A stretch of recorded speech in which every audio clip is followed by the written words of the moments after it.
부흥은 이미 시작됐습니다. 믿습니까?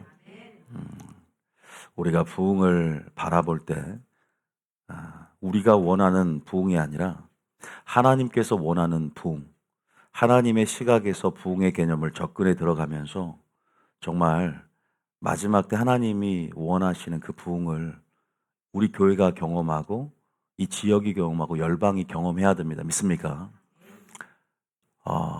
참된 부흥을 맛보는 것, 바로 정말로 이건 이 세일의 영광이라고 표현하는데요. 그 세일의 영광은 하나님 나라의 그 능력의 진수를 맛보는 것이다. 믿습니까? 하나님 나라의 권능의 진수를 맛보는 것이다. 또 하나님 나라의 영광을 맛보는 것은 하나님을 온전히 깨닫는 것이다. 믿습니까? 우리가 하나님 나라를 경험하는 것이죠. 그래서 오늘 주시는 주제는요. 물론 지금 우리가 예배론을 하면서 계속 가인과 아벨 예배를 통해서 예수님의 예배론까지 기대하고 오신 분들이 있을 겁니다. 그런데 이렇게 번외로 주님이 오늘 부흥에 관한 설교, 나의 백성들이, 나의 언약의 백성들이 누릴 자격이 있고 나의 언약의 백성들이 향유할 어떤 하나님 나라의 어떤 능력, 권능, 기적, 치유 이런 것들을 맛볼 어떤 특권이 있다.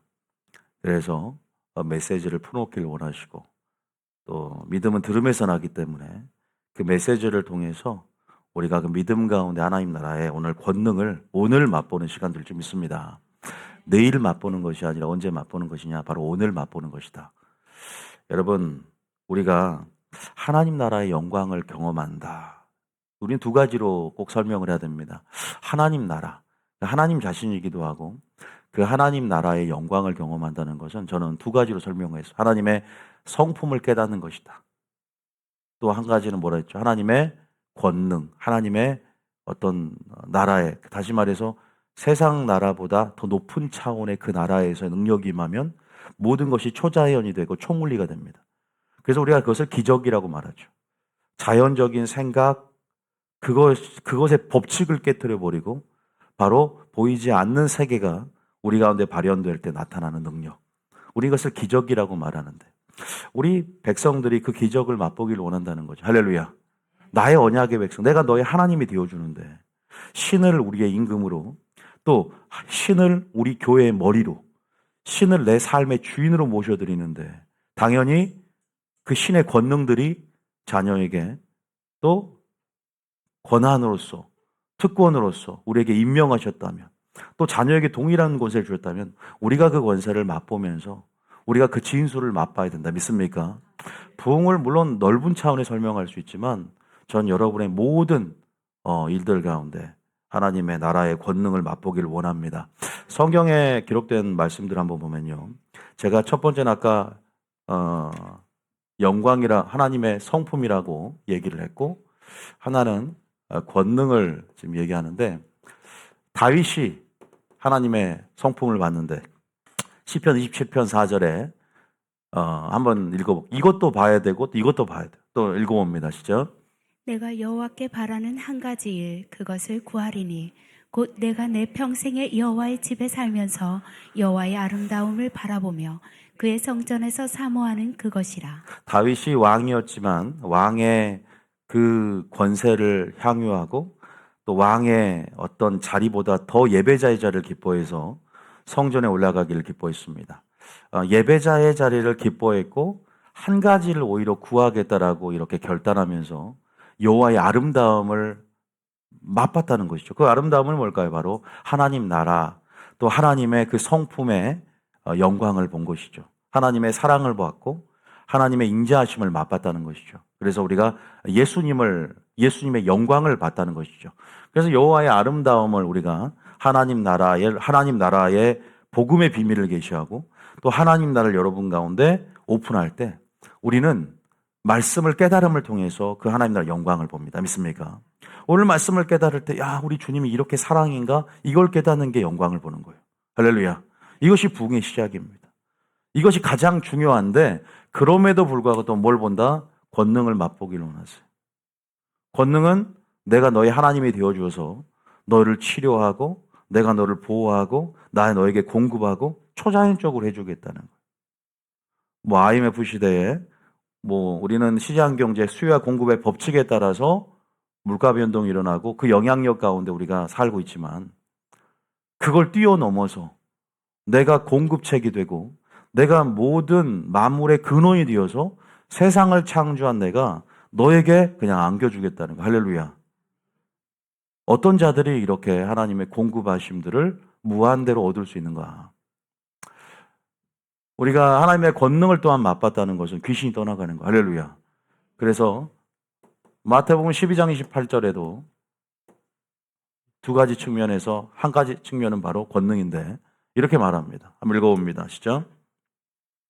그러나 내가 하나님의 성령을 힘입어 귀신을 쫓아내는 것이면 하나님의 나라가 이미 너희에게 임하였느니라. 우리가 하나님 나라를 구하고 또 하나님 나라의 시민권자로서 하나님 나라를 총체적으로 이해하지 못한다는 게 아쉽습니다.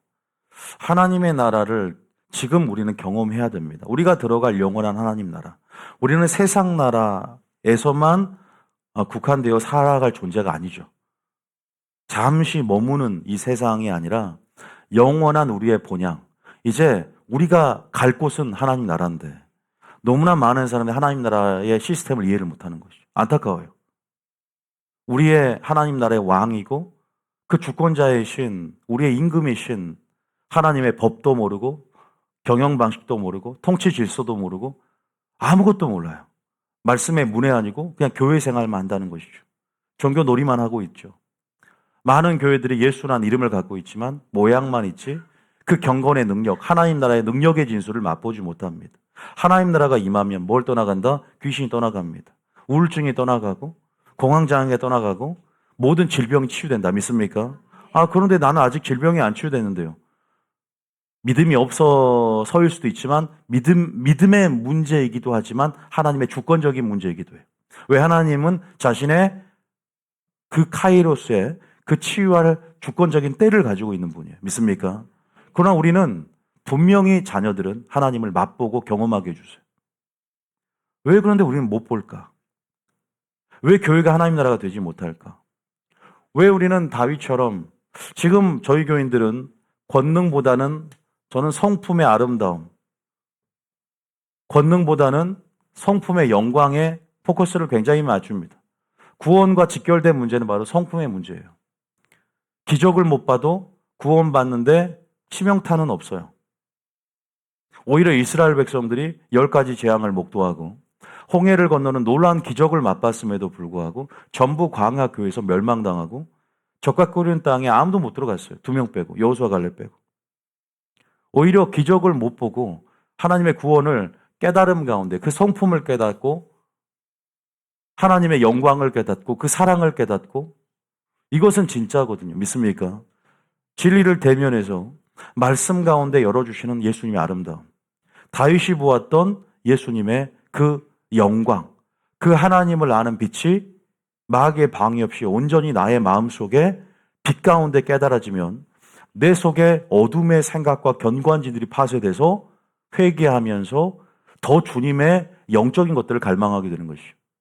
영적인 것들은 갈망하면 갈망할수록, 그러니까 우리는 생수 한 번 마시면 목마를 때, 그죠? 금방 목이 축여지면 또 우리가 금방 잊어요. 그런데 영적인 생수는 계속 찾게 되는 성향이 있어요. 믿습니까? 그 영적인 것의 특성이죠. 그래서 계속 목마르다는 표현이 나오는 거거든요. 다윗이 그러한 지금 가라앉은 상태인 것이죠. 나 주님의 영광을 받고 그분의 사랑을 본 자들. 뉴비전교에 와서 단순히 세일의 영광이 내 삶을, 그죠? 마치 유대인들이 메시아가 정치적으로 혁명을 일으켜서 정말로 실제적인 자신들이 원하는 그러한 이상형, 그러한 메시아의 모습이 아니라 예수님은 고난받을 종으로 왔는데 그렇게 동상이몽처럼 예수님의 부르심과 자신들이 원하는 메시아상이 틀렸듯이 내가 원하는 세일의 영광, 나의 삶을 벼족적으로 바꿔주고 그냥 아주 새롭게 할 예수님 하나의 기능의 역할로서 바라보는 사람이 있는가 반면에 그런 거 다 우리가 무시하더라도 나는 하나님을 깨닫고 하나님과 사랑에 빠져서 하나님을 구하는 것, 하나님의 성품, 하나님의 인자하심, 하나님의 선하심, 하나님의 사랑, 자비, 하나님의 공의, 하나님을 아는 것으로 그거 하나면 됐다라고. 하나님의 얼굴 구하는 자들. 그 하나님 나라의 기초는 바로 하나님의 성품의 기초와 근간을 같이 한다. 믿습니까? 하나님의 성품의 기초가 하나님 나라의 기초인 거예요. 하나님 나라가 하나님인 것이에요. 믿습니까? 하나님의 법이 하나님 나라인 거예요. 그 나라가 임하는 것이 부흥이다. 믿습니까? 그 나라가 우리 가운데 임재함으로 우리가 그것을 향유하는 것.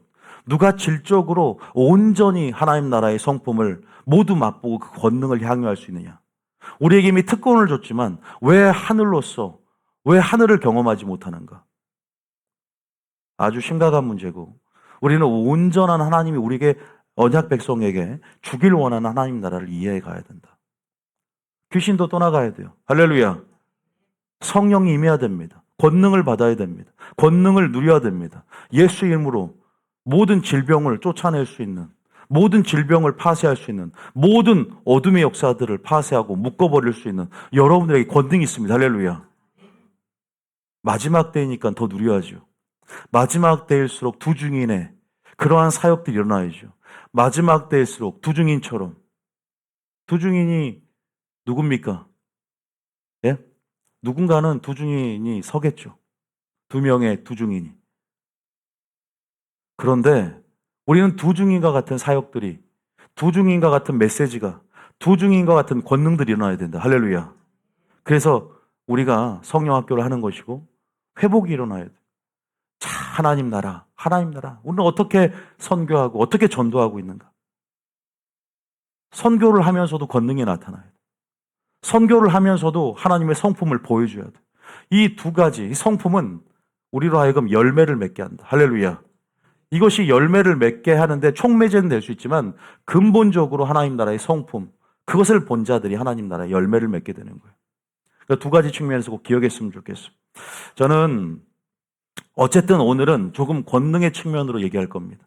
그런데 권능만 얘기한다고 해서 권능이 성품과 분리되어 있는 부분이 아니라 불가분의 관계에 있답니다. 왜 그래요? 권능을 행한 것의 그 동기는 뭘까요? 바로 주님의 사랑입니다. 할렐루야. 사랑 때문에 권능을 행해요. 그럼 우리는 권능을 바라볼 때 이것을 행하신 그분의 사랑을 볼 수 있어야 돼요. 다시 말해서 우리가 권능, 은사라든가 예언을 예로 들면 치유를 예를 들면 치유의 하나님을 치유를 행하신 하나님의 긍휼을 봐야 돼. 그분의 그것이 성품을 보는 거예요. 예언을 행하신 예언을 하면서 민망히 여기시는 하나님의 자비하심을 봐야 돼. 그것이 주님의 성품을 바라보는 거예요. 이 성품을 바라보고 여호와의 얼굴 구하는 자는 마지막 때 부흥을 잃어버리지 않고 망하지 않습니다. 믿습니까? 제가 계속 저희 교회에 권능도 중요하지만 하나님 나라의 성품, 내면에서 일어나는 하나님과의 조우, 하나님의 경험하는 것, 외적인 기름 부음보다 우리 안에 내적인 기름 부음들, 하나님 나라의 진수는 바로 열매를 맺는 것에 있고 하나님 나라의 열매 맺는 그 백성이 구원과 직결되어 그 나라를 차지하게 될 것입니다. 계속 강조를 했어요. 믿습니까? 분명한 이 부분들을 꼭 알고 짚고 넘어가고 싶었어요. 이것은 계속 강조해 갈 겁니다. 계속 강조해 갈 거예요. 그래서 하나님 나라 그러면 딱 성품과 권능 두 가지 측면에서 생각을 양분하여서 생각할 수 있어야 된다. 먼저 말씀드리고 싶어요. 자, 어쨌든 세일의 영광 참 많이 들었고 저희 교회도 이름이 뉴 비전 교회입니다. 세부대 교회죠. 하나님께서 행하실 세일의 영광. 그래서 우리가 세부대로 지금 준비되어져 가고 있고 그 세일의 영광의 수준이 얼마나 깊고도 넓은지 모릅니다. 지금요, 저는 여러분들에게 예수님이 세일의 본질로 오셨을 때, 그 당시 예수님이 세일로 오셨을 때, 그 당시 전통 시스템이 다 놀랬습니다. 예수님이라는 새로운 시스템들이 이제 예수님께서 주도적으로 일으키고 있는 그분의 메시지가 충격적이었죠. 그 전통적인 시스템 안에 갇혀 있는 그 교리들, 반향을 일으키고 그 세일에 그 예수님의 메시지를 왜곡시키시고 왜곡시켜버리고 땅에 떨어뜨려 버립니다. 그 당시 종교 지도자가 했던 일들이에요. 그럼에도 불구하고 예수님은요, 강력한 치유를 행합니다. 예수님 귀신을 떠나가게 하고, 예수님은 하나님 나라가 어떠한 면모를 갖고 있고, 어떤 권능을 갖고 있는지, 그대로 자신의 삶과 메시지를 통해 보여줍니다. 예수님 자신이 하나님 나라죠. 회개하라. 천국이 가까이 왔고 내가 하나님 나라를 너에게 보여주러 왔다. 이제 하나님 나라의 성취의 개념으로 예수님이 오신 것이죠. 구약에서는 계속 하나님 나라를 아브라함 때부터 계속 얘기해 왔어요. 하나님 나라. 그래서 예수님께서 행하신 일들은 가히 엄청난 것이죠. 날 때부터 소경된 자가 눈을 뜨고 안준뱅이가 일어납니다. 그래서 그 세일을 보면서 다 놀랍니다. 내가 창세전부터 이런 일을 들은 적이 없다라고 다 그렇게 놀라면서도 양심을 저버리고 예수님을 십자가에 넘겨줍니다. 그런데 그 예수님 시대보다 더 강력한 시대가 지금입니다. 믿습니까? 예수님은 분명히 우리에게 약속했어요. 내가 한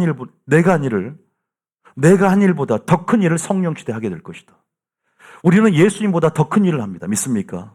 이것은 신성 모독이 아니에요. 너무나 무지합니다. 초대교회 때는 예수님보다 더 큰 일을 했습니다. 근데 지금은 늦은 비의 성령 안에서 예수님보다 더 강력한, 이것은 신성 모독이 아니라 성령 안에서 성령 시대가 개막이 되었고 내 안에 계신 성령의 역사를 통해서 더 강력한 기적과 능력들을, 비도요 이른 비보다 늦은 비가 소낙비예요. 더 강력한 기름 부음 안에서 두 증인과 같은 사역들, 그 그룹들이 일어나서 마지막 때 하나님 나라의 복음의 그 진수를 맛보게 합니다. 성령이 너에게 임하면 예루살렘부터 시작해서 땅끝까지 이제는 능력을 가지고 와야 된다. 할렐루야.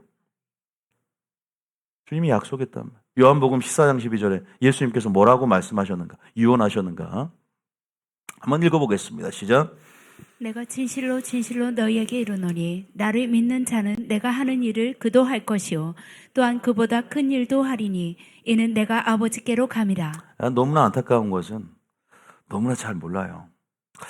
얼마나 우리가 그러한 특권을 가지고 있고 얼마나 우리가 지금 우리가 가지고 있는 이런 시대적인 위치, 또 신분의 위치, 얼마만큼 구약과 비교해서 격상되었고 우리가 가지고 있는 분명한 이러한 우리 자신이 주목할 때는 우리 연약하지만 우리 안에 계신 성령님을 주목하는 것이죠. 또 이런 때를 따라 주님의 경륜을 드러내는 시점에서 이제 구속사의 종결이 가까워올 때에 어떤 시대적인 위치, 그리고 성경의 예언이 성취되어져 가는 여정 속에서 얼마나 지금 영광이 클 때인지, 그러니까 이런 모든 하나님을 아는 지식이 있다면 우리가 그만큼 사용하게 될 텐데, 저희 교회를 향한 예언들이, 수많은 예언들이 있어요. 그 예언 때문에 제가 이 교회를 세웠고,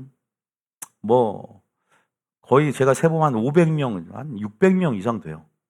하여튼 사역을 제가 감당을 하면서, 외국으로 가면서. 근데 하나같이 어떤 소리를 했냐. 목사님 교회는 놀라운 성경의 모든 기적을 맛보게 되는 교회가 될 것이다. 근데 그때는 제가 기적에 대해서 좀 문외한이었고, 그냥 그런가 보다 기분 좋은 사탕발림처럼 그런 소리였어요. 그런데 더 내가 하나님을 알게 되고, 이게 아마 10년 전 일이었으니까, 10년 전에, 신학을 하기 전에부터 받았고, 예언을. 신학을 하면서도 계속 이런 기적에 대한 얘기가 계속 나와요. 성경 속의 모든 기적을 보게 될 텐데, 근데 제가 그것을 사모하고 있고 구하고 있었더라고. 그리고 저는 확신이 있어요. 그런.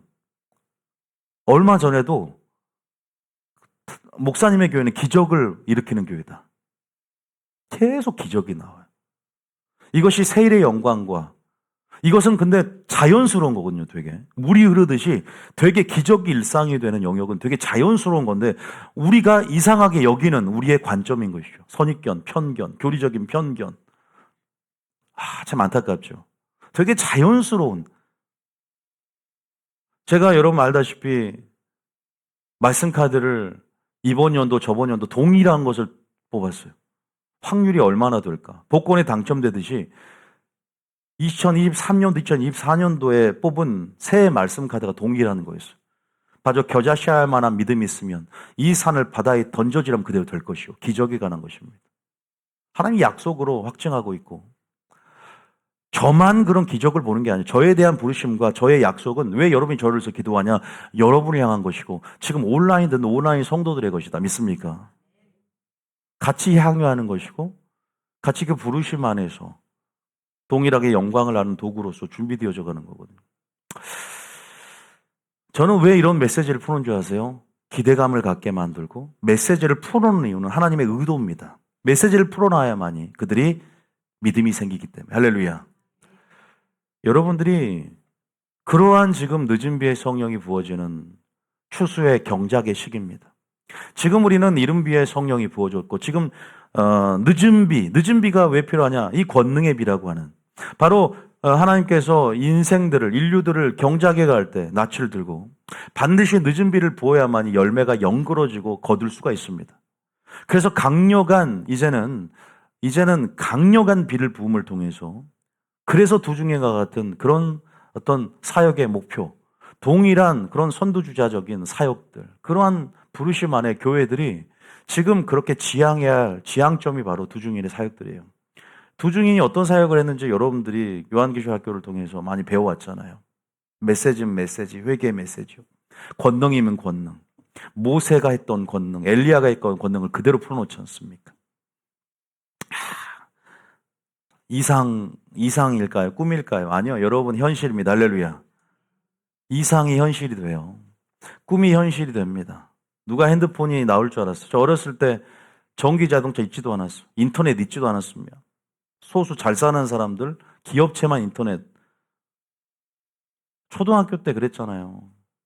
전화기가 핸드폰이 없어서 연락이 안 되면 연락이 안 되는 그런 시절이었지 않습니까? 그죠?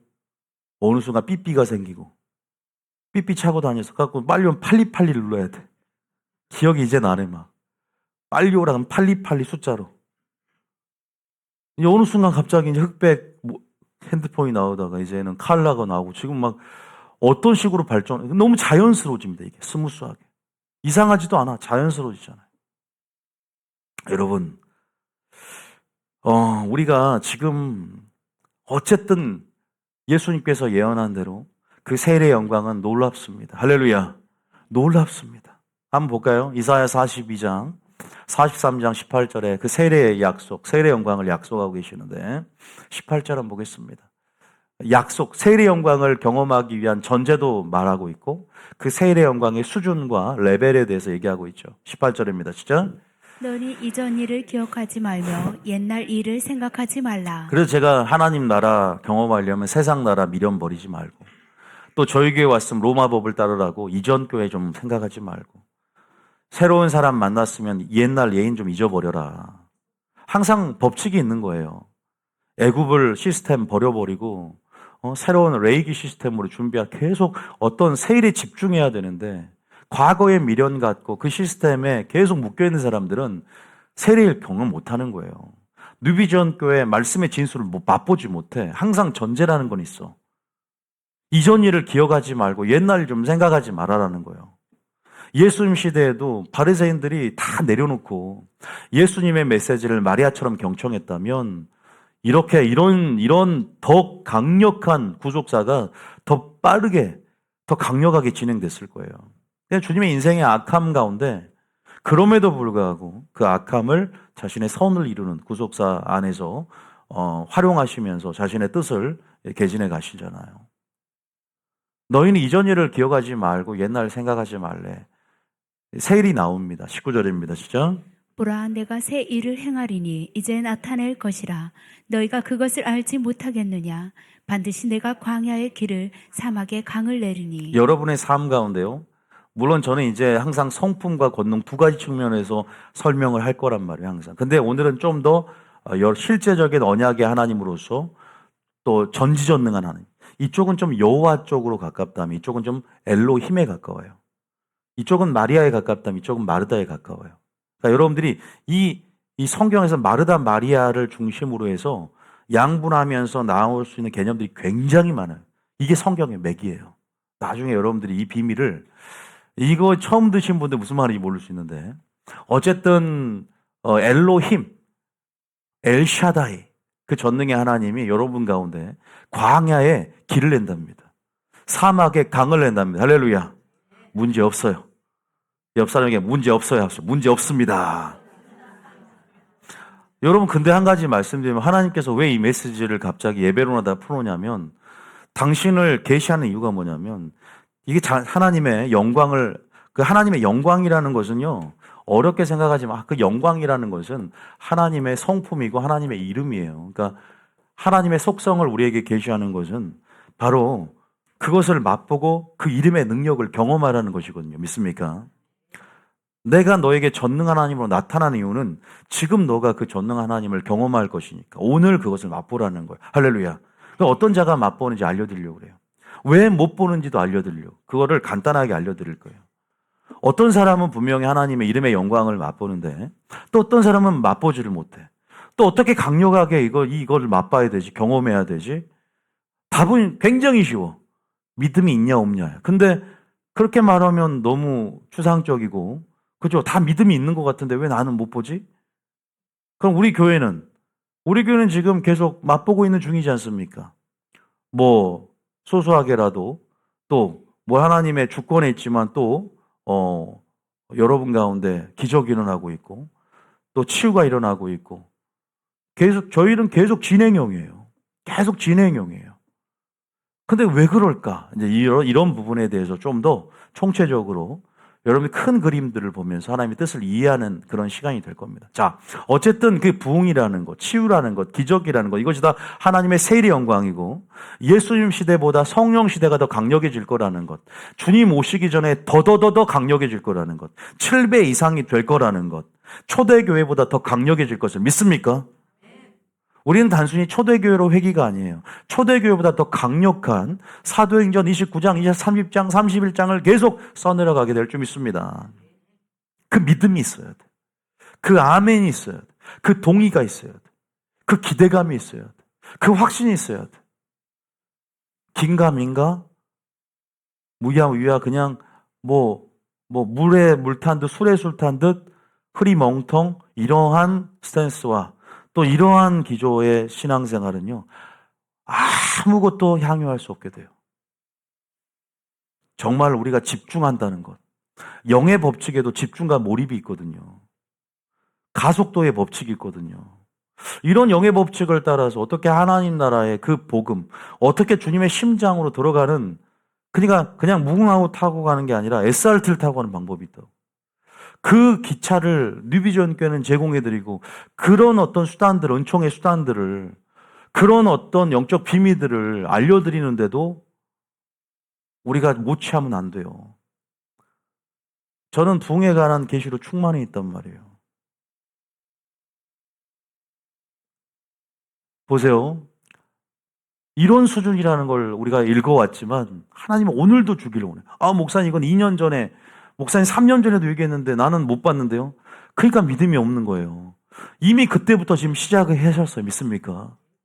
가장 좋은 때에 하나님께서 주고자 하는 그 믿음. 주님은요, 우리가 100년 전에도 내가 곧 온다 그랬는데 지금도 안 와. 그러면 주님이 거짓말쟁이네. 목사님이 5년 전에도 세일의 영광 얘기하는데 또 세일의 영광 하는데 없는 것 같은데요. 하나님 일하는 방식과 동일하게 설교하길 원하는 거예요. 그런데 확실히 말씀드리면 각자가 세일의 영광을 경험하는 정도의 차이가 있고 시기의 차이가 있지만 그 영의 무르익음을 통해서 영으로 이렇게 뭐랄까 제가 오늘 하는 지금 세일의 영광이라는 선포는요. 그러니까 무려 지금 이미 시작됐어요. 믿습니까? 어떤 기점도 지났어요. 지금 그 진행형이기 때문에. 그런데 이렇게 갑자기 하나님께서 선포하게 하는 것은 분명히 이유가 있다. 믿습니까? 반드시 진리라는 것은 말씀 땅에 떨어지잖아요. 주님은 마가의 다락방 같이 초라한 곳에 임하셔서 자신의 뜻을 개진해 가셨어요. 목사님이 정말로 하나님의 음성을 듣고 위대하다면 올림픽 경기장 같은 큰 곳에서 이 메시지를 풀어놓고 많은 사람이 들으면 유익하지 않겠느냐? 아니요. 오히려 저를 시골거에 조그만한 교회로 보내서 하나님의 엄청난 비밀들을, 오히려 가브리엘 청사는 그런 큰 대중적인 곳에 나타나지 않아요. 아주 초라한 곳에 비밀리에. 여러분, 하나님의 뜻을 아는 사람은 바알의 남은 7,000명처럼 소수입니다. 믿습니까? 우리는 하나님 일하신 방식에 대해서 뭔가 자신의 주관으로 판단하들고, 아니요, 여러분들 하나님의 일하신 방식들을 면밀히 보면 아주 드러나지 않게 약한 자를 사용해서 하나님의 강함을 드러내시고 아주 어리석은 자를 통해서 자신의 지혜를 드러내신 분이에요. 믿습니까? 오늘 믿음 안에 기대하고 오늘 제가 아주 소인이고 아주 영향력이 없지만 오늘 하나님께서 이 누비전 교회를 통해서 뭔가를 시작하고 계시나라는 것을 믿음으로 취하고 나간다면 그만큼 여러분에게 강력한 믿음이 없고 유익이 없어요. 할렐루야. 그러니까 우리가 하나님 일하신 방식에 대해서 너무나 몰라요. 그래서 저는요, 그 일체 비결을 하나님이 알게 하셨어요. 그래서 내가 그러한 예언을 듣게 하셨구나. 그래서 우리 교회 소수의 여러분이 전부 다 하나님 나라 능력을 경험할 것 같습니까? 소수만 경험해요. 죄송한 말씀이면 그게 법칙이에요. 그런데 이제 제 욕심 같으면 전부가 경험하길 원하는 것이죠. 여러분들이 제가 설교할 때 100% 동의한 분이 있습니까? 저는 저희 교인들이 전부 다 100% 동의한다고 생각하지 않아요. 100% 저를 좋아한다고 생각하지 않아요. 소수가 저를 좋아하고 소수가 동의하고 소수가 따라간다고 저는 생각을 해요. 항상. 그렇게 경험해 왔어요. 그렇게 경험해 왔어요. 오늘의 아군이 내일 적군이 될 수 있고 오늘의 적군이 오늘 아군이 될 수 있어요. 사람은 믿는 대상이 아니에요. 사람은 그냥 긍휼히 여길 대상이지. 어쨌든 저는 여러분들이 하나님과 같은 욕심, 또 제가 여러분들이 그런 모든 하나님이 지금 하나님의 나라의 복음과 그 비밀, 그 능력의 진수, 하나님의 성품, 하나님이 누구인가 메시지를 통해 풀어놓고 그 모든 정말 귀신이 떠나간다. 하나님 나라가 임했다. 하나님 나라가 내 안에 온전히 세워져서 할렐루야. 그래서 여러분들이 정말 이게 하나님 나라 가고 싶을 정도로 이제는 주님 재림 때 그 새하늘과 새 땅이 가고 싶을 정도로의 갈망이 생겨야 돼요. 지금 우리가 경험해서 할렐루야. 이미 우리 가운데 임했느니라 그랬어요. 이미 임했지만 그거를 어떻게 작동하게 하느냐는 어떻게 보면 그런 의미일 수 있어요. 우리 안에 계신 성령이 계시지만 성령의 충만함을 받으라고 하는 것처럼 우리가 참 이 어떤 영적인 개념들을 설명해내기가 쉽진 않죠. 스위치를 켜는 개념일 수 있어요. 전기는 항상 흐르지만 우리가 전구를 켜려면 스위치를 켜야 되잖아요. 믿음의 스위치를 올리는 법을 배우고 우리 안에서 성령이 작동하고 성령을 제한하지 않는 법들을 배워가야 되는데 우리가 모든 그 기능을 우리 스스로가 마비시켜버리는 우리가 어떻게 하면 우리 계신 성령이 역사하게 만들고 우리가 어떻게 그런 강력한 하나님 나라의 능력의 진수를 맛보게 하는가. 지금 이미 약속들을 지금 알려드리는 이유는 기대하라는 거예요. 할렐루야. 기대감을 가지라고 제가 계속 알려드리는 겁니다. 아주 기적이 자연스러운 경험이 돼야 될 줄 믿습니다. 자, 그러면 어떤 사람 왜 경험을 못할까 좀 설명해 볼게요. 그럼 나는 왜 이렇게 물론 바리새인들도 예수님이라는 세일을 경험 못했어요. 성령 시대에도 물론 쉽게 말하면 바리새인과 같은 자들일 수 있지만 또 바리새인과 같지 않더라도 왜 우리가 경험 못할까요? 여러 가지 이유가 있어요. 그것을 단적으로 드러내주는 본문이 있습니다. 자, 어디냐? 마태복음 13장 54절부터 58절까지 읽어보면 답이 이 안에 있는데 또 이거와 반대로 강력하게 임할 수 있는 답도 성경에 있어요. 그럼 여러분들이 오늘 이 본문을 한번 읽어보고 나도 저러한 부분이 있지 않는가 한번 생각해봐요. 미리 한 관점을 제시하고 읽어보면 쉬우니까 따라합니다. 영적 무지, 선입견과 편견. 이것이 위험해요. 이것이 얼마나 위험한지 일단 제가 읽어보고 말씀드렸지만 우리의 교리적인 편견과 선입견, 나의 영적인 애매한 그 영적 지식, 그거 다 버려야 세일의 영광을 경험하는데 아직도 그 잣대를 가지고 있단 말이에요. 그러니까 믿음이 발휘가 되지 않아요. 그러니까 예수님이 권능을 행할 수가 없어. 니들이 성령을 제한하지. 이 교회에서 성령을 제한해. 근데 저희 교회는 메시지를 통해 성령을 제한하지 않고 성령이 일할 수 있는 길들을 열어주셔요. 목회자가 딱 막을 수도 있어. 목회자가 비켜줘야 돼. 성령이 역사할 수 있도록. 이게 어떤 차이가 있는가를 봐야 돼. 그 교회의 치유의 수준은 목회자의 메시지의 수준과 메시지의 방향성과 불가분의 관계에 있어요.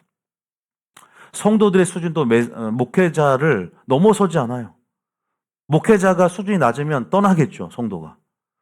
그 수준에 갇혀있고 그 프레임에 갇혀있기 때문에 소경 인도하면 둘 다 구덩이에 빠지고 소경을 만드는 거예요. 우리의 잘못된 교리적인 편견과 잘못된 교회 안에 오류 섞인 통념들이 있어요. 이런 것들이 너무나 무서워요. 저는 여기에 대해서 설교를 저는 주구장창 해왔단 말이에요. 사람의 계명으로 교훈하여 삼아 가르치니 예배를 헛되게 경배하고 하나님을, 그리고 사람을 더럽게 만드는 것이 세상에 나가지 않아도 그런 경건에서 멀어지게 만드는 망령되고 헛된 교리 같은 신화들, 그러한 오류 섞인 그러한 메시지들이, 그러죠. 그것이 어린 양의 탈을 쓴 이리와 같은 다른 복음이라는 거예요.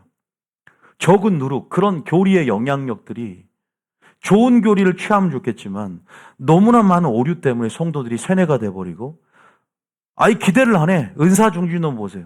은사중지론 딱 예를 들어볼게요. 물론 이거 들으면 읽으면 더 쉬울 거예요. 은사중지론은 편견이 있어. 교리적인 편견이 들어왔어. 장로교에서 은사는 중지됐대. 은사라는 것은 초대교회 때 성경을 완성하기 위해서 이 단회적으로 주님이 허락하신 그러한 은사다. 지금은 초대교회가 완성되고는 은사는 폐했다. 이것이 한국의 정통적인 교리예요. 저도 그렇게 배웠어요. 예언하면 이단이다 그래서. 예언은 이미 폐했지. 예언은 사라졌다. 여러분 어떤 걸 여러분들은 맞다고 생각하세요? 이거를 깨트리려고 제가 성령학교를 하고 있어요. 지금 그 오류들을.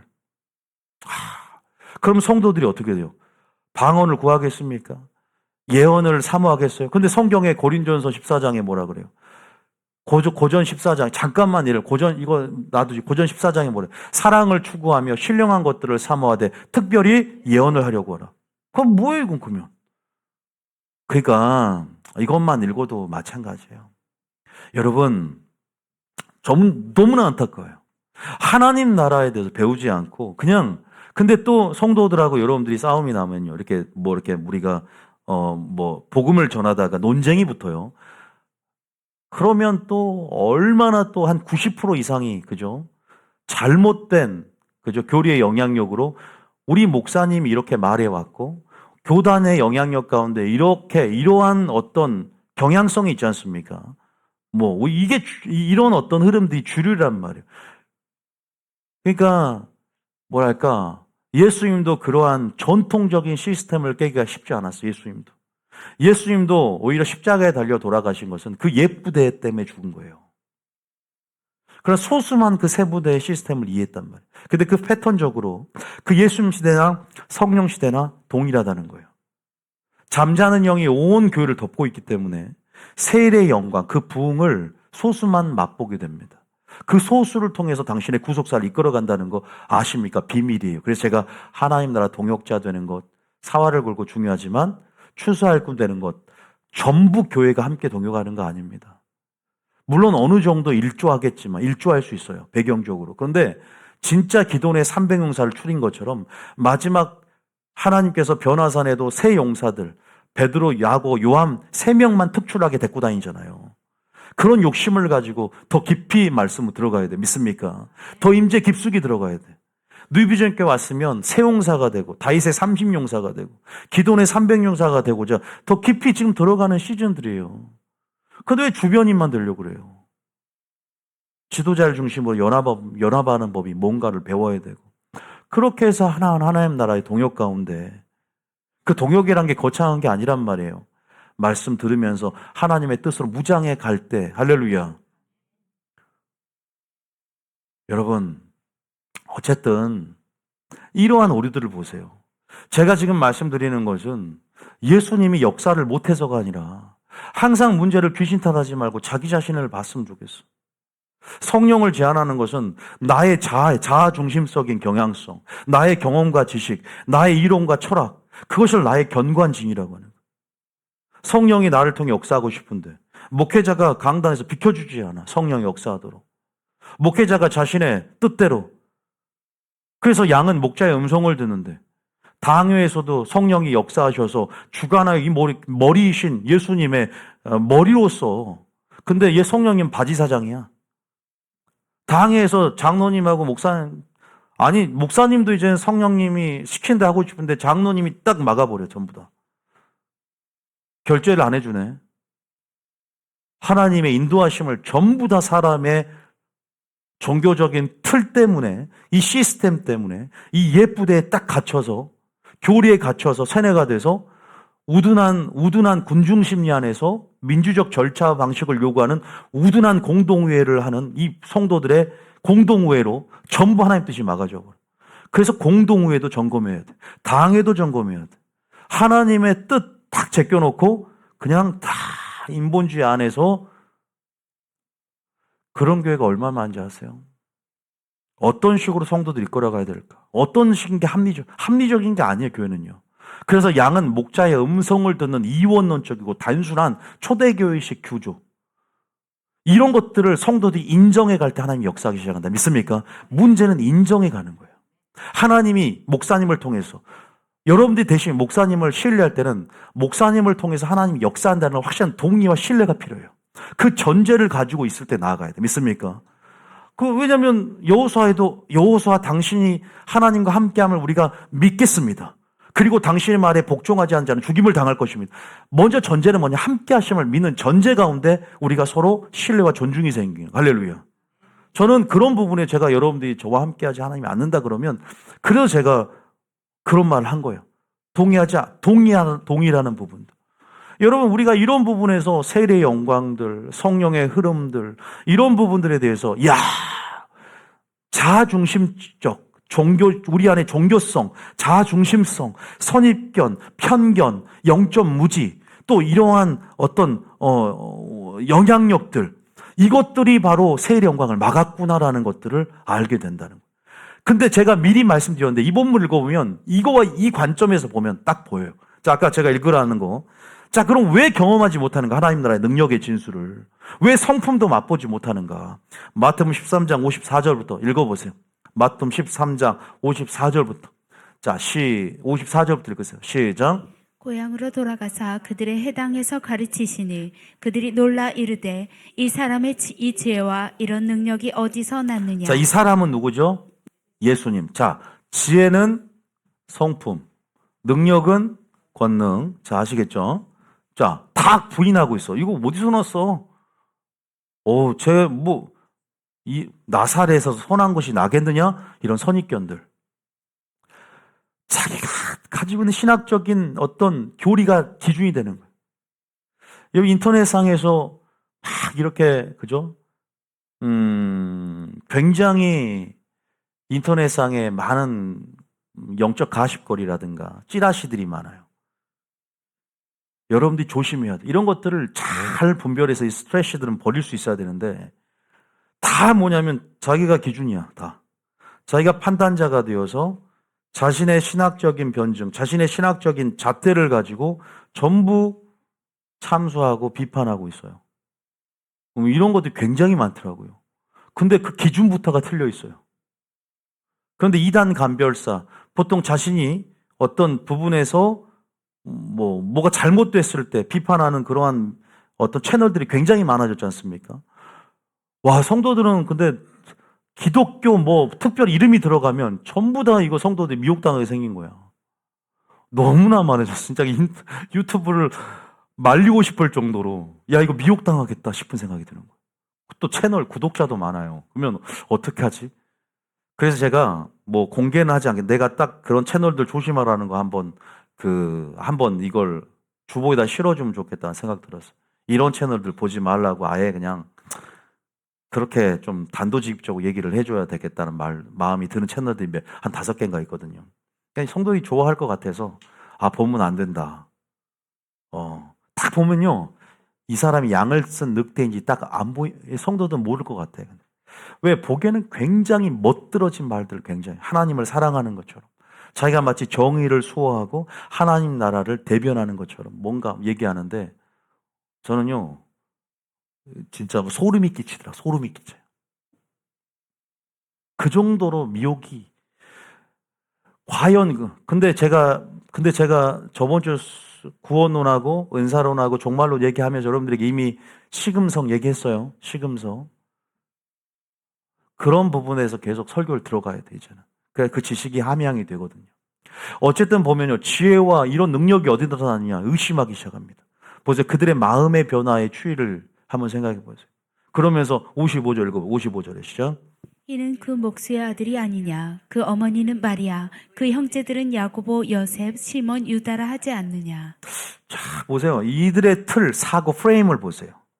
그리고 여러분 이걸 이제 비교해서 이들은 경험과 지식이 잣대예요. 그들이 일반적인 통념들 교회 안에 근데 다 오류가 있어요. 세일에 대한 자기들이 익숙하지 않으면 이상한 거야.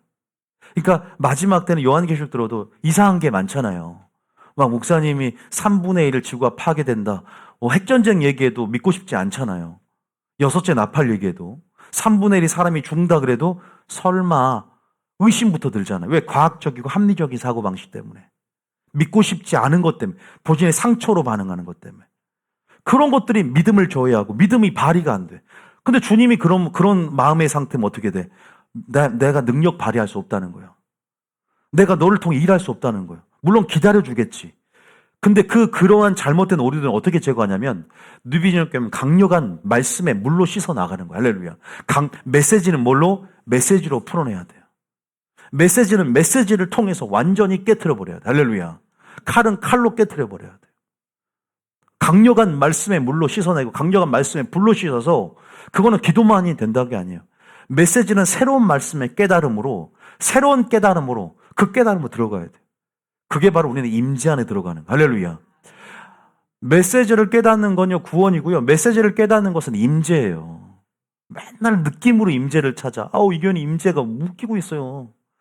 깨달음이 임재예요. 강력한 깨달음, 성령이 내게 주신 깨달음이 굉장히 강력한 성령이 역사하는 거 아십니까? 그것이 예수님을 만나는 행위예요. 저는 깨달음, 노아의 방주 때 그들이 깨닫지 못하여 방주에 들어가지 못하니라. 깨달음이 없어서 못 들어가는 것처럼 오늘 깨달음이 성령 가운데 주어집니까? 양심의 찔림이 옵니까?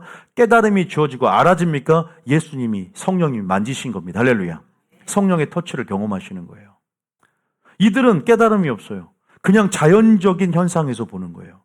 자연적인 영적인 눈을 열지 못하고 자연적인 영역에서 보는 거예요. 우리는 영적인 영역에서 볼 수 있는 눈이 있어야 된다. 배우를 볼 수 있는 영적인 눈을 가져야 돼. 할렐루야. 믿음의 눈을 가져야 돼요. 그러면 보는 것으로 말하잖아요. 보이지 않는 영역에서 이루어진 것을 믿는 믿음으로 말하는 법을 배우는 거예요. 믿음의 말을 쓰는 거예요. 할렐루야. 그러면 감사와 찬양이 나오는 사람들, 그런 사람들. 믿음의 눈이 열어져 있기 때문에. 그런데 원망과 불평하는 사람들은 자연적인 영역에서 현상만 주목하는 사람들. 기도를 해도 잘못 기도하고 있는 거예요. 기도라는 것은 자연적인 영역에서 초자연적인 영역에서 옮겨주고 우리의 시선을 예수님께 집중하게 만들어주는 것이 기도입니다. 예수님께 집중해 주는 거예요. 예수님이 하실 일들에 집중하게 만드는 우리의 시선을 이동해 주게 만드는 것이 기도라는 거 믿습니까? 그러면 여러분들이 이런 자연적인 영역, 자연적인 시각으로 보는 것이 아니라 영적인 영역으로 볼 수 있어야 된다. 영의 눈으로 볼 수 있어야 된다. 믿음의 눈으로 봐야 돼. 할렐루야. 그럼 보이기 시작합니다. 근데 그걸 못 보고 있잖아요. 56절입니다. 자, 계속 선입견과 편견을 가지고 있어. 영적 무지합니다. 시작. 그 누이들은 다 우리와 함께 있지 아니하냐? 그런즉 이 사람의 이 모든 것이 어디서 났느냐 하고. 이런 사람이 치유가 일어나겠습니까? 이런 사람에게 권능이 일어나겠습니까? 목회자를 기대하는 게 없잖아요. 여러분, 제가 초창기엔 참 집회를 많이 다녔어요. 그 부르심이 있는 것 같아요. 제가 초창기에는 집회를 많이 다녔어요. 그런데 제가 갈 때마다 기적이 일어났어요. 치유 사역을 할 때. 근데 왜 우리 교인들은 물론 일어나지만 우리 교인들의 수준에 비해서는 왜 집회가 더 많이 일어날까요? 바로 여러분들은 보세요. 예수님도 고향에 가니까 그들이 선입견과 편견을 가죠. 집회를 가면 그 사람들은 저를 잘 몰라요. 근데 여러분들은 저에게 상처를 받은 사람도 있고 또 매너리즘에 빠져 익숙해져 버리는 거예요. 이 말씀 언제든지 또 들을 수 있으니까. 근데 타 교회는요, 간절함으로 준비를 합니다. 이 목사님을 통해서 하실 일들. 하나님을 기대하지만요, 그 사람을 통해 역사를 그 사람도 기대하는 거예요. 그 치유사역자, 말씀을 전해줄 목사님을 기대하는 거예요. 물론 목사님을 기대한다기보다 목사님은 또 대리자이기 때문에, 대언자이기 때문에 사람을 통해서 역사하기 때문에 그 사람을 기대하는 것도 하나의 우리 연약함을 극복할 수 있는 방식이에요. 그리고 또 그것이 하나님의 통로이기 때문에 그것은 선하게 생각하면 선한 거예요. 그래서 그 목사님을 기대할 때 강력한, 그래서 뭐냐면 기대감 자체가 질이 틀려요. 그래서 제가 여러분들에게, 여러분 보세요. 수요 예배가 기대가 돼요. 제가 오늘 또 집회를 하겠다 그러면 집회가 기대돼요. 왜 그런 수요 예배 때는 역사가 많이 일어나고 집회 때는 역사가 나냐? 여러분들이 수요 예배를 집회 정도로 기대감을 갖고 나온다면요, 다 기대감의 문제인 거예요. 갈망의 문제. 그러니까 인식이 변화가 돼야 돼. 그러니까 어떤 사람은, 자, 우리가 5분 정도 잠깐 우리가 뭐 예를 들어서 우리가 뭐 전도를 나간다 그러면 5분 정도 잠깐 기도하고 나가죠. 그때는 되게 형식적으로 기도합니다. 아십니까? 그런데 우리가 강력하게 10분을 기도해도 같이 연합해서 오늘가 나라를 위해서, 그때는 또 믿음의 자세가 틀려져요. 그러니까 우리가 접근할 때 범사의 주님을 인정하고 매 순간순간 겨자씨할 만한 믿음을 가지고 하나님이 지금 내가 1분을 기도 역사할 거라는 그러한 그 믿음을 갖는 그 순수한 질적인 겨자씨할 만한 믿음 안에서 역사가 일어나거든요. 기도 양이 아니에요. 어떤 거기 집회를 가기 때문에 역사가 일어나는 게 아니에요. 수요 예배 때는 더 강력하게 일어날 수 있어요. 10초만 선포해도 1분만 기도도 강력할 수 있어요. 그런데 우리가 접근할 때 어떠한 믿음을 가지고, 본질은요 기도가 아니야, 믿음이에요. 믿습니까? 비밀을 알려드리는 거예요. 지금 성경에서 이것들을 굉장히 저는 옛날에도 많이 풀어놨고, 주님이 저에게 기적을 일으키는 믿음의 공식을 이렇게 알려주셨어요. 여러분들이 어떤 마음을 가지고 오늘 오셨나요? 내 믿음이 너를 구해놨다 그랬죠. 믿음대로 될지어다 그랬잖아요. 어떤 믿음을 어떤 기대감, 갈망, 어떠한 갈급함을 가지고 왔냐 이 말이에요. 여러분들이 어떤 집회를 갔을 때 아주 유명한 사람들이 이 사람은 손만 대고 불이 일어나고 이런 사람들, 그럼 기대감을 갖고 온다고. 그럼 이 사람이 내 머리 하나 만지면 쓰러질 것 같다. 그럼 100% 쓰러져요. 그런데 솔직히 말하면 여러분들이 왜 제가 머리 앉을 때 안 쓰러질까요? 제가 쓰러지지 말라 그랬잖아요. 아니요, 웃을 일이 아니라 이게 제가 그 불을 이렇게 사람다 기름 부음이 없어서 그럴까? 하나님이 아실 일이죠. 하나님이 제 설교가 탑10 중에 있다 그랬어요. 알려주셨어요. 저는 그 확신을 갖고 있어요. 그러면 저는 왜 확신을 가질까? 왜 저는 수많은 사람을 안수했는데 귀신이 한번 저의 손을 타고 들어온 적이 없었을까? 여러분, 진짜 이게 엄청난 비밀이에요. 여러분은 잘못된 교리의 영향력과 일반적인 통념만에 갇혀서 난 기도 많이 해야 돼. 기도 많이 하면 하나님이 들어. 큰 소리로 부르짖어야 돼. 안 그러면 안 돼. 그러면 침묵하면 하나님이 안 들어줄까? 무엇이 본질인지 모르고 계속 어떤 주술적, 미신적, 그런 어떤 토속적 신앙의 뿌리 자체가 굉장히 하나님의 오리지널 뜻과 굉장히 많이 왜곡돼서 우리가 나타납니다. 그래서 제가 하나하나 짚고 넘어가는. 제가 뭐 작게 기도합니까? 크게 부르짖는 것에 있어 장점도 있고, 또 그런 부분 안에서 작게 기도할지라도 역사는, 제가 본질이 뭔지 알려드릴게요. 본질이 뭐냐면 부르짖는다는 것은 간절함의 정도. 믿습니까? 얼마만큼 간절하게. 그럼 북한 사람들, 숨어서 기도하는 사람들은 크게 기도 못하니까 하나님 역사 하나도 못하겠네. 죄야 영사 이렇게 기도합니다. 이불을 뒤집어서. 제가 영상을 본 적이 있어요. 부르짖고 싶은데 들리니까. 비행기에서 나도 간절히 기도하고 싶어. 시간이 없어. 그럼 비행기에서는 쫙 하면서 승무원이 왜 그러십니까 송님? 피해주지 말라고 방언기도 좀 하지. 방언기도를 제발 좀 크게 하지 마. 비행기 탈 때. 속으로 왔을까라고. 이렇게 하세요. 하나님 들으시니까. 하나님 안 들을 것 같아 그러면. 왜? 하나님 벙어리세요? 기머거리십니까? 그러니까 그게 뭐냐면 뭔가 나는 크게 기도해야만이 시원해. 제가 다 잘못됐어요. 근데 제가 어떤 권사님, 제가 좀 이렇게 코칭하는 권사님이 있어요. 오랫동안. 우리 교회는 아닌데. 전화를 매일 해서 나한테 신앙으로 물어보고 또, 이제는 졸업을 했는데, 졸업했어요. 여러 가지 저에게도 좀 개인적으로 도움이 많이 됐고, 또 서로 여러 가지 유익이 됐던 부분들이에요. 그분이 이제 자기는 대형교회를 다니시는데, 방언 기도를 크게 해야 돼. 새로운 목사님 부임해서 기도를 못하게 한다. 새벽 기도를 자기는 해야 되는데, 그리고 방언을 크게 해야 되는데, 에? 이제 모든 것들을 교회에서 절목사서 막아버렸다는 거예요. 물론 이제 이게 골자 굉장히 길어지는데, 이제 그분은 작게 기도하면 안 돼. 오랫동안 제가 그분 알아요. 그래서 우리 권사님은 작게 기도하면 크게 기도할 수 있는 데를 찾아야 된다. 그리고 방언으로 기도해야 된다. 오랫동안 본인들의 어떤 그러한 본인이 익숙한 물맷도 훈련처럼 크게 기도함을 통해서 그렇게 믿음이 실어진단 말이에요. 본인이 작게 기도 믿음이 실어지잖아. 보세요. 작게 기도 믿음이 실어져서 기도하면 역사 일어나요. 근데 본인이 오랫동안 외골술적으로 그런 성향이야. 그런 식으로 크게 기도하면 믿음이 실어져요. 그분은. 믿음이 실어지기 때문에 역사하지 크게 기도했기 때문에 역사 일어나는 게 아니라. 믿습니까? 왜? 나이도 있으시니까 그걸 또 침묵을 하면 그분 기도 되겠어요? 그분은 무조건 부르짖고 방언으로 크게 기도하는 성향이고 그렇게 기도하셔야지 살아요. 작게 기도하면 그분 역사 안 해. 그래서 저는 그분이 지금 이 말씀한다면 조금 그분하긴 맞지 않아. 그래서 저는 이런 식으로 얘기하고 싶은 거예요. 본질 얘기하고 싶은 거죠. 이해되셨죠? 그 말이 무슨 말인지.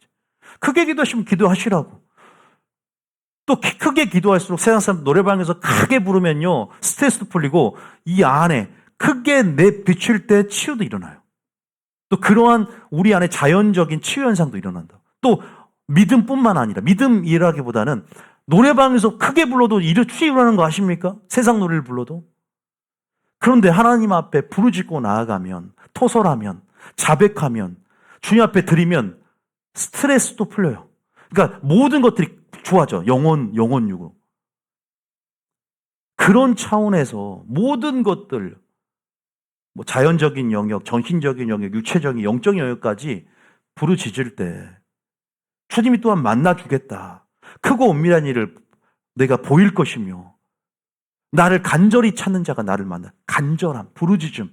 이것들은 부르짖음. 그래서 부르짖음의 정의를 저는 간절함의 정도. 내 안에 갈급함처럼 사슴이 시냇물을 찾게.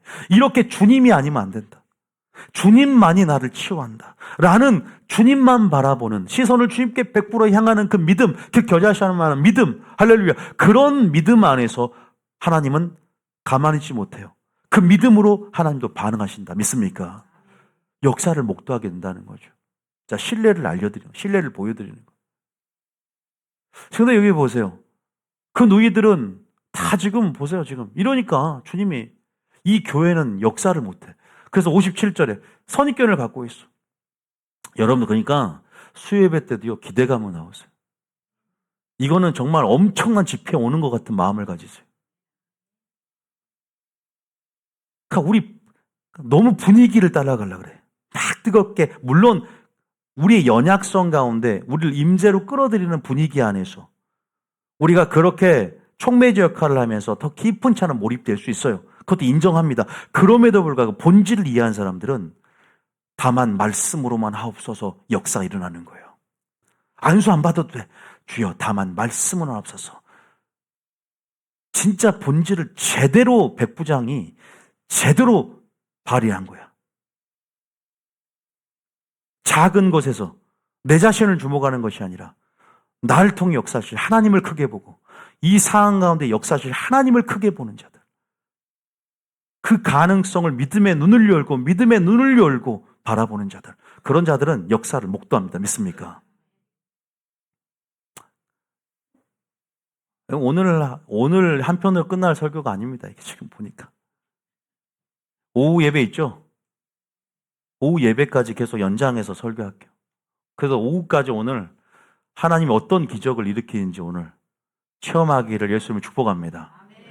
자, 일단 보십시다. 왜 일어나지 않는가는 끝내야죠. 자, 58절입니다.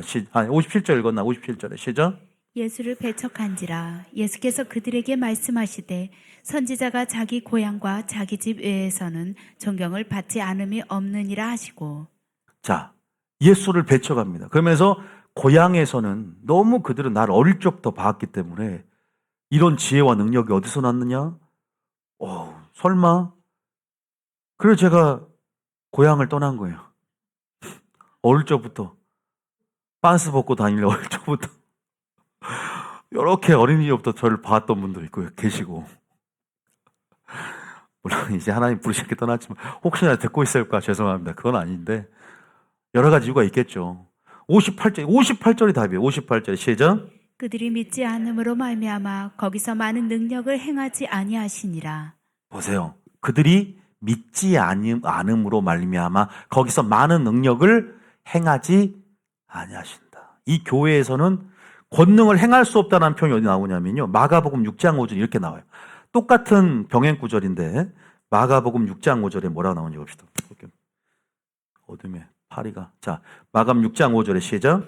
거기서는 아무 권능도 행하실 수 없어 다만 소수의 병자에게 안수하여 고치실 뿐이었고. 아무 권능을 행할 수 없는 거예요. 다만 소수의 병자에게만 안수하여 고치실 뿐인 거예요. 여러분, 답은 믿음이에요. 믿습니까? 믿음이 필요해요. 믿음. 오늘 제가 이것을 한 적도 있지만 그 믿음은 겨자씨할 만한 믿음이에요. 따라하면 겨자씨할 만한 믿음. 자, 먼저 왜 우리가 하나님 나라의 능력의 진수를 맛보지 못하느냐? 왜 복음의 비밀들, 왜 그 하나님의 놀라운 영광들을 바라보지 못하는가? 먼저 영적 무지가 파쇄돼야 돼. 선입견, 편견, 통념들 이것들이 제거되려면요. 뉴비전교회 설교를 들어야 돼요. 그다음에 믿음은 들음에서 나고 들음은 그리스도의 말씀으로 말미암는다. 뉴비전교회에서 하나님 메시지를 풀어놓으세요. 그 메시지가 여러분 안에 오류들을 제거할 겁니다. 그래서 말씀을 들음을 통해서 이 교회를 통해서 일으키길 원하는 성령의 흐름에 주목하고 성령이 주도적으로 태동시키는 그 성령의 세례 영광에 주목하며 여러분들은 그 메시지로 뭘 만들어 가야 돼요? 세부대로 준비되어 가야 돼요. 할렐루야. 세부대만이 세례 영광을 경험해요. 우리 안에 종교심들, 종교적인 영들, 바리새인 영들, 전부 잠자는 영들 메시지로 제거됩니다. 메시지라는 말씀의 칼로, 말씀의 불로 제거됩니다. 할렐루야. 여러분들이 기도만 갖고 안 된다니까. 그럼 기도한 교회로 가면 돼요. 근데 저희 교회는 탁월한 개혁의 칼, 그 메시지를 통해서 여러분들이 세부대로 준비시키려고 하는 이 교회로 왔고 그 말씀을 일단 마리아처럼 들으면서 무장해 가야 된다. 하나님의 뜻으로 무장해 가야 돼요. 그래야 하나님께서 마지막 때 두중인과 같은 그러한 사역들, 그러한 추수 일꾼들을 통해서 하나님께서 호출할 때가 옵니다. 할렐루야. 지금 그 호출할 때를 위해서 지금 우리가 5분 대기죠. 군대에서 5분 대기처럼 준비해 가야 돼. 군장도 풀면 안 된다고. 항상 바로 전투에 임할 장사가 돼 있습니다 말이에요. 믿습니까? 우리는 지금 군인이란 말이에요. 그것도 후방이 아니라 최전방에서 우리가 싸워야 됩니다. 저는 최전방은 나오지 않았지만 영적인 군인만큼은 최전방에서 정말 영적인 해병대처럼 특수부대처럼 우리가 준비해 가야 된다. 믿습니까? 주님이 행하실 수 없대요. 주님은 다 우리의 믿음을 통해서 반응해 가신다는 것이죠. 자, 그러면 이제 여러분들이 뭐 오늘 잠깐만 소개를 하고 오후에 넘어가겠지만 믿음이 뭔지를 배워가야 돼요. 아까 겨자씨하나 믿음을 얘기했지만 믿음의 본질 조금만 얘기 한번 해볼게요. 여러분 전기가 막 흐릅니다. 전기를 여러분 우리가 전구를 켜려면 뭘 켜라고요? 스위치를 딱 켜야 돼요. 그 스위치를 켜려면 스위치를 키면 믿음을 발휘하면 역사가 일어난다. 믿습니까? 여러분 하늘과 땅은요 분리되어 있는 것이 아니다. 믿음 안에서 연결되어 있다.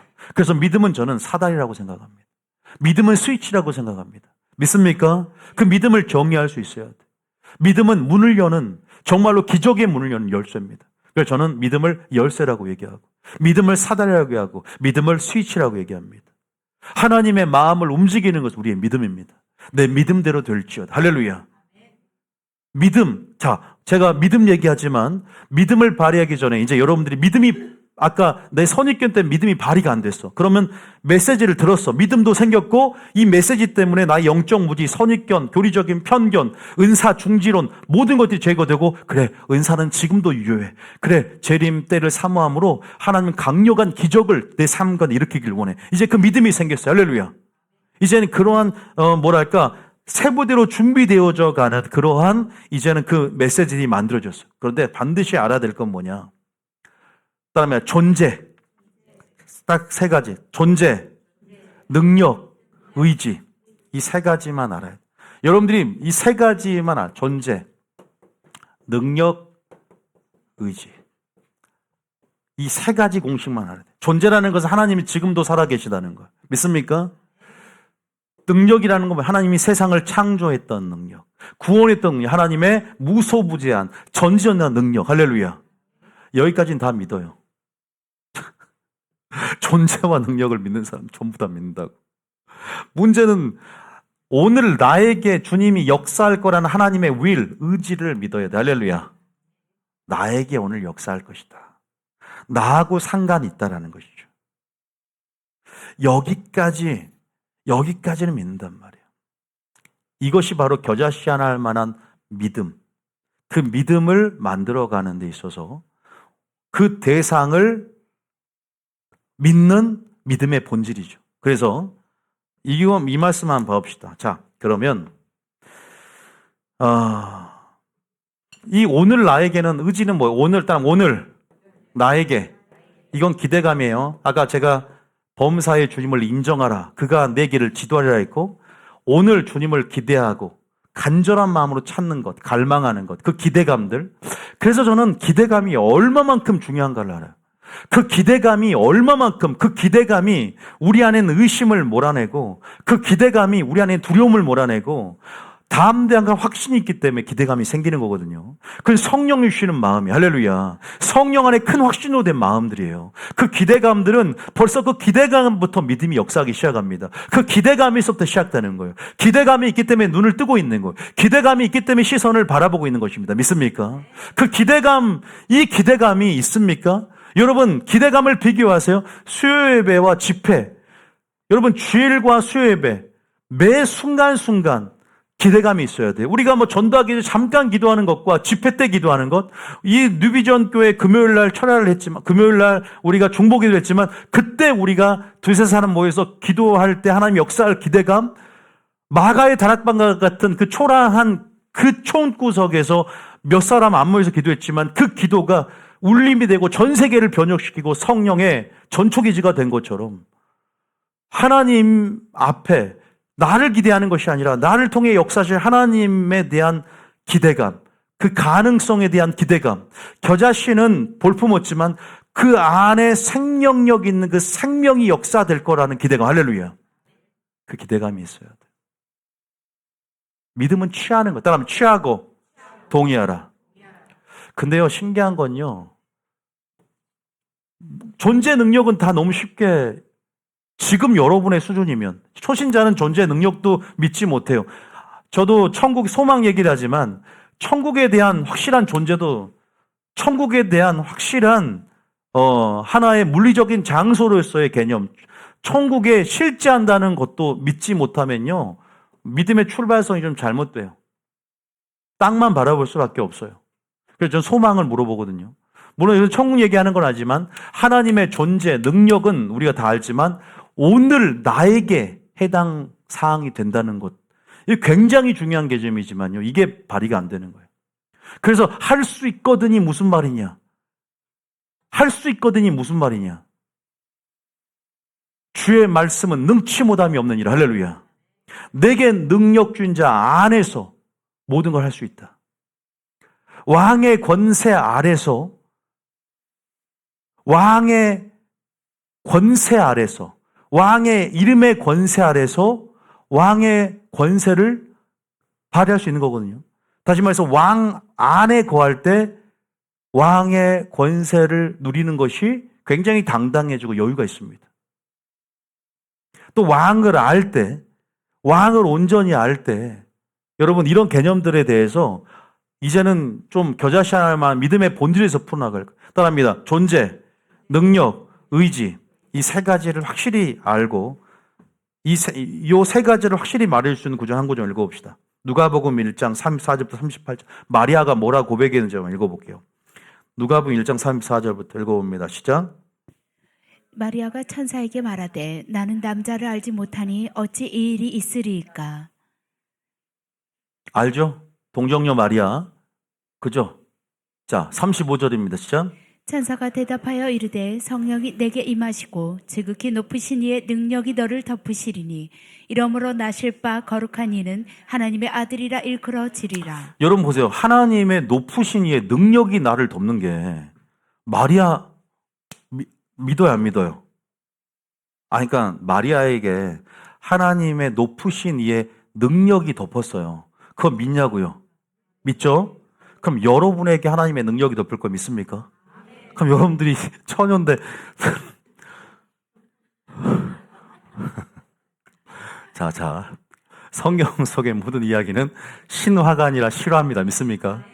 물론 이것은 이제 특정함은 있고, 물론 이제 이것은 제가 다른 의도로 말하는 게 아니라 분명히 우리도 해당 사항이 있어요. 믿습니까? 주님이 우리 택하신 언약 백성에게도 하나님의 이름의 능력을 경험하고, 또 이것은 보세요. 영적 능력이 자연계를 덮어버린 거예요. 그러면 이게 바로 기적이고 초자연이에요, 이게. 그러니까 이런 일들이 비단 가브리엘 천사가 여러분, 마리아에게만 나타나요? 가브리엘 천사가 여러분에게 나타날 수 있어요. 좋은 소식을 전할 때. 믿습니까? 저에게도 가브리엘 천사가 나타날 수 있단 말이에요. 만나면 말씀드릴게요. 근데 우리가 너무 기대감이 없고 자신을 비하하고 믿음으로 취하는 법을 몰라요. 돌파하는 법을 모른다고. 그러니까 자존감이 낮아. 그리고 그것이 겸손이라는 건 적극적인 공격성을 가져. 더 침노에 들어가는 거야. 하나님 의지하니까. 뒤로 빼는 게 아니라.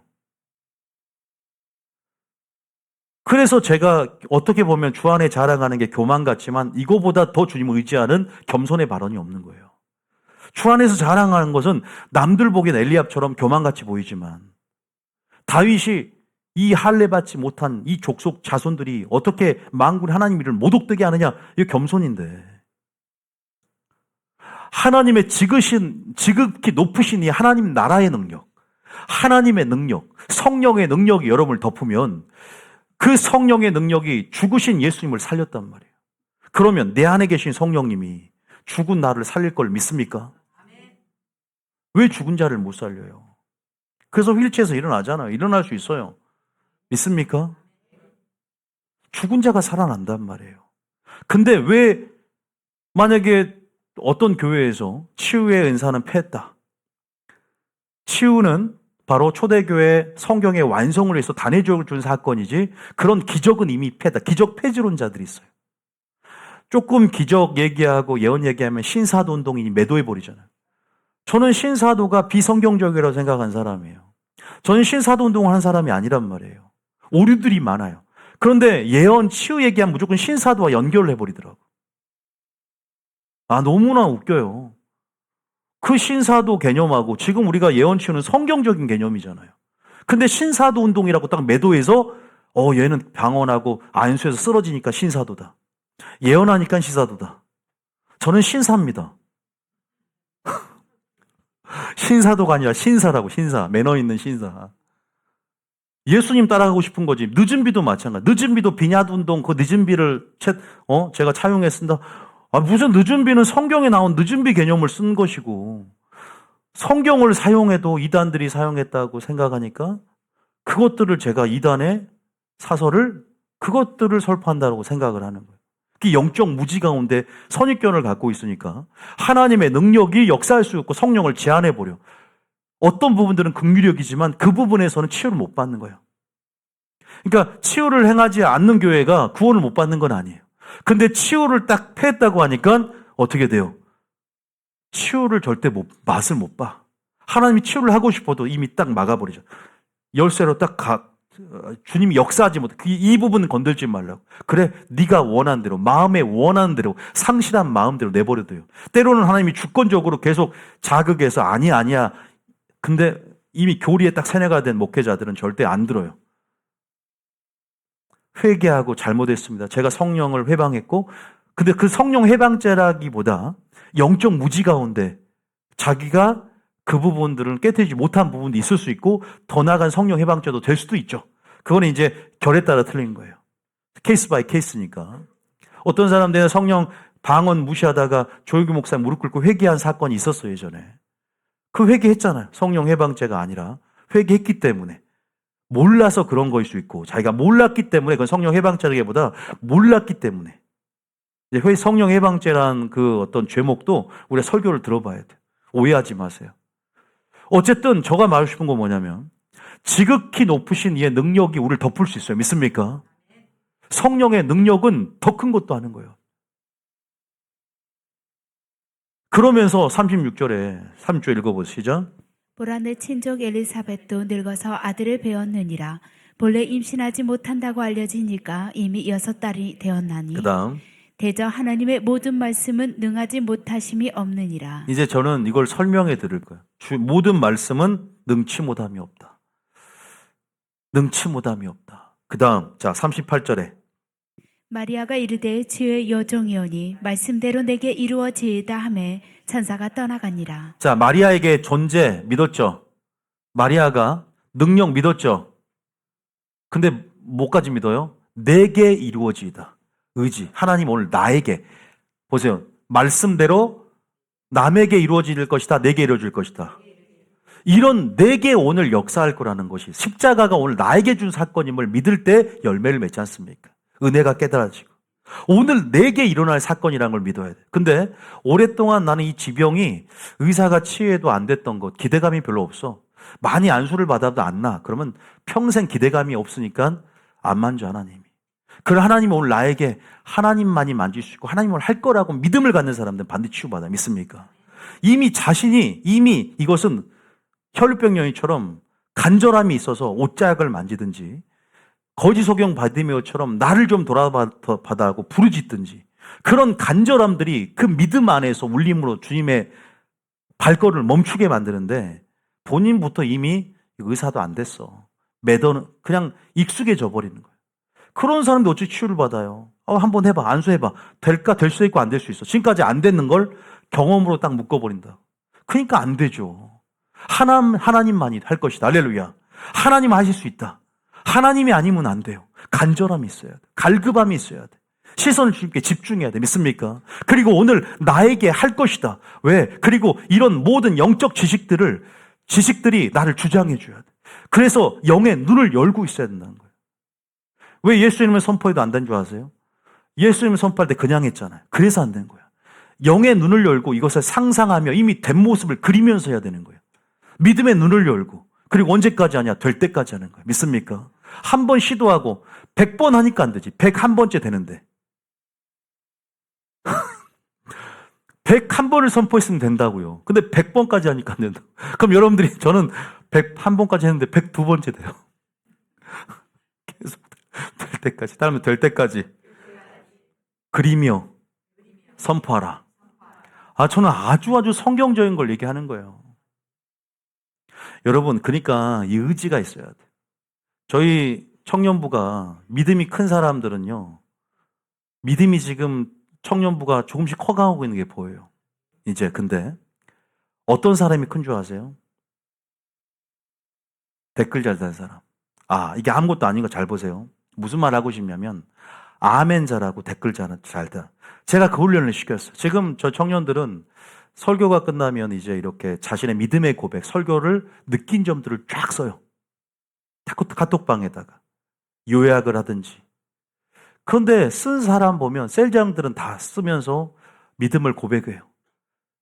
그런데 자세히 보면 제가 왜 이렇게 댓글들을 달라고 하냐면 본인이 댓글을 달면서 아주 좋은 영적 시너지들이 생겨요. 우리가 아멘이라는 것은 좋습니다. 그 말에 동의합니다. 그렇기 때문에 그 말이 내게 미칠 것 믿는다는 함축적인 의미거든요. 아멘이라는 것은.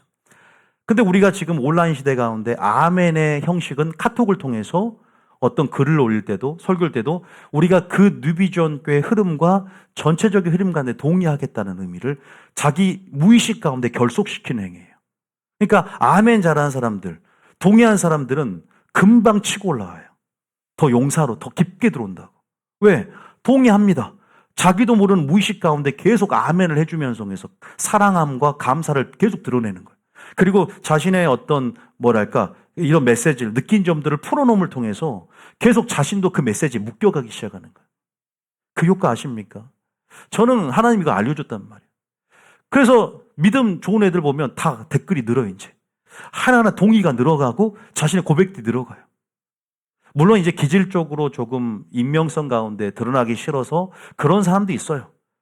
그런 사람들을 다 뭐 절대적으로 제가 얘기한 건 아니지만 그 전체적으로 보면 제가 그런 식으로 표현하면서 믿음이 발휘가 된 걸 느꼈어요. 본인도 느껴요. 기조가 막 적극적으로 뭔가 유튜브라든가 뭐 이렇게 우리가 지금 그런 식으로 또 우리가 볼 수 있는 그 열매들을 통해서 공동체에 좋은 영향력을 미쳐요. 분위기가 좋아진다고 믿습니까? 긍정적인 영향이 미쳐. 그러니까 여러분들도 셀들도 어떤 셀들은 되게 댓글을 잘 달아요. 어떤 셀들은 아예 안 달아. 딱 성향이 나눠줘요. 그게 어떤 자신의 믿음의 어떤 정도일 수 있어요. 물론 이제 표현에 따라 틀릴 수 있지만 뭐냐면 제가 말씀 뭐냐면 작은 것에도 기회를 보면서 이것이 얼마나 작은 것의 가치를 크게 볼 수 있는 눈, 이거 굉장히 중요하거든요. 제가 그 비밀을 깨닫고 성경 속에 비밀 하나 열어주시더라고. 너는 내가 왜 적은 것에 충성하라고 한 줄 아느냐? 왜 지극히 작은 자 하는 것이 바로 나에게 한 것이다. 나는 이스라엘 중에 이만한 믿음을 본 적이 없다라는 그 믿음을 보기를 원하는데 이 믿음, 놀라운 믿음이 있어요. 하나님 보시기에. 여러분들은 그러한 하나님의 관점에서 흔히 말하는 이 겨자씨 하나만한 조그마한 믿음만 있어도 역사가 일어난다는데 어떠한 믿음을 가지고 있는가? 동의하는 것들. 그 말이 나에게 오늘 주님이 행할 것이라는 것을 적지만 취해가는 믿음. 할렐루야. 취해가는 것들. 동의해가는 것들 되게 중요해요. 그리고 하나님을 기대하지만 또한 목회자를 기대하면서 저 입에서 여호와의 말씀을 풀어줄 거라는 기대감과 함께 사모하는 것들. 사모하며 얼마나 중요해요. 간절히 나를 찾으면 나를 만나려 해서 사모해야 돼요. 주님이 어떻게 일하는지 하나하나 배워가면서 더 깊게 들어갈수록, 그리고 여러분 알지만 뉴비전교를 사모하면 사모할수록 말씀이 더 깊이 들어간 거 아십니까? 그거 자연스러운 거예요. 나는 공동체 상관없이 하나님과의 개인적인 관계에서 말씀 듣고 기동량하면서 믿음 커가겠다. 아니요. 이상하지만 공동체를 사랑하고 주의 종을 사랑하면 사랑할수록 메시지가 꿀과 같이 달아지고 더 깊은 영역으로 들어가는 거 아십니까? 그게 비밀이에요. 청년들이 지금 기도원의 300용사, 세용사 그런 붐이 일어나서 지금 막 이렇게 타이틀을 외치면서 저도 이제 그런 식으로 실제적 영향성을 제안을 하지만 계속 그렇게 입에 붙고 나아가면요, 스스로가 동기부여가 되고 스스로가 목표의식이 생긴다고. 그럼 더 진취적으로 더 들어가요. 그러면서 하나하나 놀라운 기적들을 보게 됩니다. 작은 것에 있어요. 믿습니까? 적은 것에 감춰진 큰 가치를 주님의 시각으로 보고 믿음으로 발휘하시길 예수님 축복합니다. 저희 교인들이 존재와 능력을 크게 보지만 오늘 하나님이 나에게 할 것이다. 오늘 뉴비전교를 통해 할 것이다. 오늘 나의 모든 종교적인 모든 그러한 통념들을 내려놓고 믿음이라는 본질, 그래 기도도 좋지만 찬양도 좋지만 모든 것이 믿음이 실리는 포인트가 무엇인가? 믿음으로 예수님을 선포하면서 기대함으로 끝까지 인내하면서 하나님이 오늘 하나님을 믿으라. 그리고 정말 내가 왕 안에 거하면서 왕 안에 순종해가면서 담대함을 얻고 그렇게 여러분 나아갈 때 승리하게 될 줄 믿습니다. 오후 때 겨자씨 하나님 믿음에 대해서 좀 더 자세히 실제적으로 이 세 가지의 관점에서 좀 더 해서 우리가 기도회 하고 오늘 전체적 치유 사역도 좀 하면서 여러분들이 하나님 나라의 권능들을 좀 맛보는 시간 될 줄 믿습니다. 오늘 좀 중요한 설교였기 때문에 여러분들에게 말씀을 드린 거예요. 자, 우리 찬양 하나 틀어주세요.